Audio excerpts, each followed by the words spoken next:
नवरात्रि की पावन तिथियां अब अंतिम चरण पर हैं और आप सभी इन दिनों को छोड़ना नहीं है। आप सभी को लौंग के बिल्कुल सर्वश्रेष्ठ और चमत्कारी उपाय जो कि अष्टमी, नवमी और सप्तमी के दिन ही किए जाते हैं आपको बताना समझाना चाहूँगी।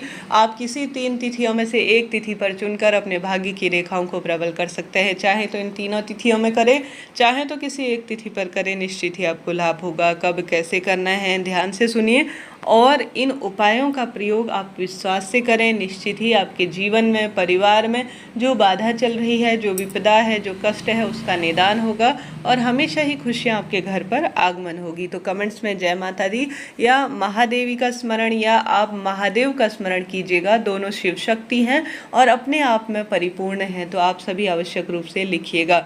तो आरंभ करते हैं वीडियो। सबसे पहले जो सबसे सरल उपाय है जो अपने आप में बहुत श्रेष्ठ फल प्रदान करने में सहायक होता है, जैसे कि कल महाकाल रात्रि का दिन है।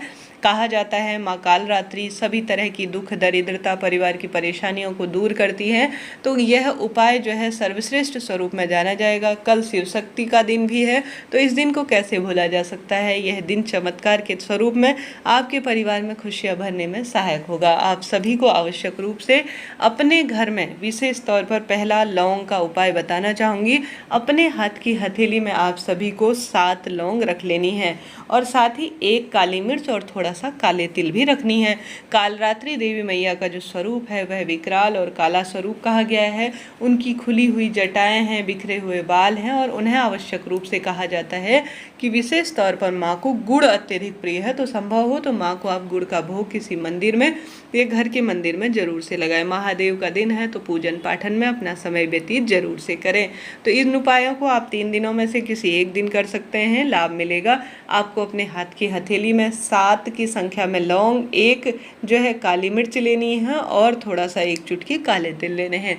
ध्यान रहे कोई भी वस्तु अपूर्ण अवस्था में ना हो। मेरे शिव शक्ति को पूर्णता प्रिय होती है, तो आप सभी को तीनों चीज़ें अपने हाथ की मुट्ठी में लेनी है और आवश्यक रूप से चले जाना है महादेव के मंदिर में। उससे पहले आप सभी को माता रानी का स्वरूप का स्मरण कर कर उन दिन उनके ही दिन चल रहे हैं, चाहे तो आप सभी महामाई के किसी सरल से मंत्र का और नमः शिवाय ओम या श्री शिवाय नमस्तुभ्यम मंत्र का जाप कर सकते हैं। सभी मंत्र सरल हैं और उच्चारण करने से पूर्ण फलों की प्राप्ति होती है। अपने हाथ में काली मिर्च 1 और 7 लौंग और थोड़ा सा काली तिल लेकर आपको घर में घूम जाना है। घूमने के पश्चात आपको प्रार्थना करनी है, मन ही मन स्मरण करना है कि हे महामाई, इतने विशेष दिनों में यह सिद्ध उपाय करने जा रही हूँ, मेरे उस उपाय को आप परिपूर्ण करें। ऐसी प्रार्थना करते हुए आप सभी को घर में घूम जाना है। 7 जो लौंग होते हैं वह विशेष तौर पर सप्तमी, 8 लौंग अष्टमी, नवमी के दिन 9 लौंग बहुत फलदायक माने जाते हैं। तो आप सभी को जो है इन उपायों को करना है। अपने हाथ की हथेली में 7 लौंग लेने हैं, 1 काली मिर्च और थोड़ा सा काली तिल लेकर अपने घर में घूम जाने के पश्चात आपको प्रभु का स्मरण ध्यान करते हुए अपने घर से बाहर परिपूर्ण रूप से आप महादेव के मंदिर जाएंगे तो वहाँ एक गोलबत्ती का दीपक भी जरूर से लगाइएगा। कोशिश कीजिएगा आप सभी विशेष तौर पर जल का लोटा भी ले जाएं।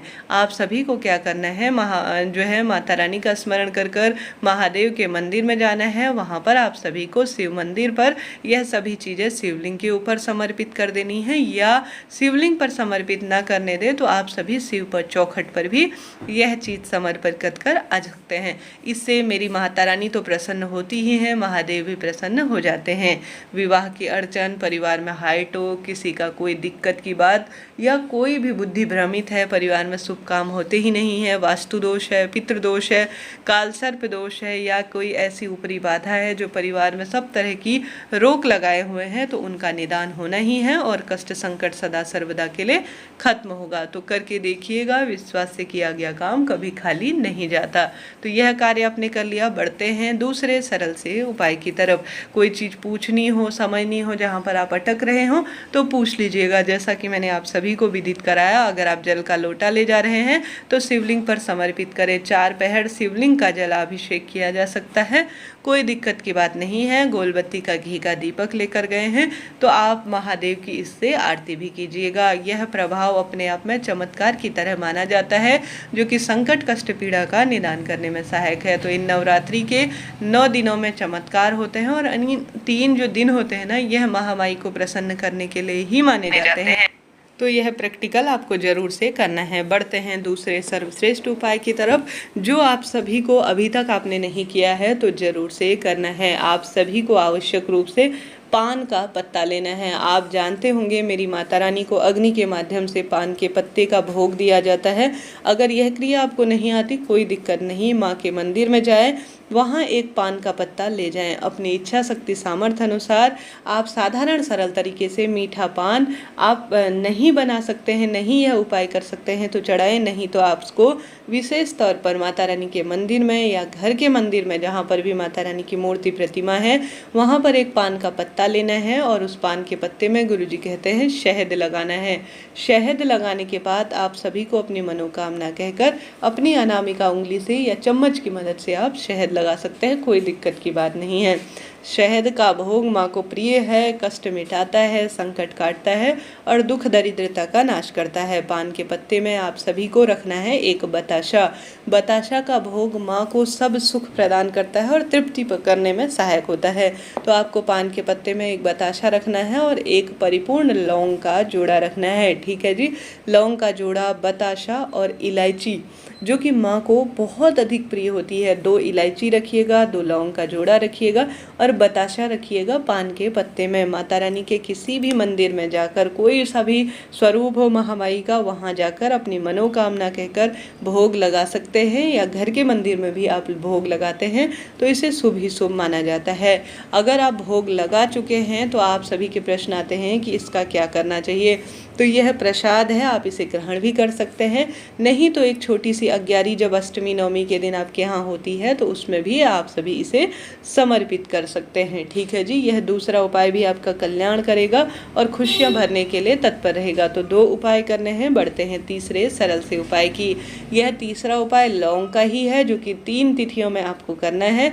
सप्तमी, अष्टमी, नवमी तीनों में से किसी एक दिन में कीजिएगा, लाभ आपको मिलेगा। आपको अपनी उम्र के अनुसार मैं कहती हूँ, इससे पहले भी मैंने यह उपाय बताया है, यह उपाय नहीं चमत्कार है। आपको अपनी उम्र के अनुसार, जैसे 30 साल उम्र, 35 साल उम्र हो गई है तो आपको एक लाल धागे में, जैसे लाल रंग माँ को प्रिय है, लाल धागे में कलावा जिसे कहा जाता है, लाल धागे में अपनी उम्र के अनुसार लौंग बांधनी है। छोटे बच्चे से लेकर बड़े बूढ़ों के व्यक्ति के लिए, सभी के लिए सब तरह की मनोकामना, सब तरह के संकट काटने के लिए उपाय किया जा सकता है।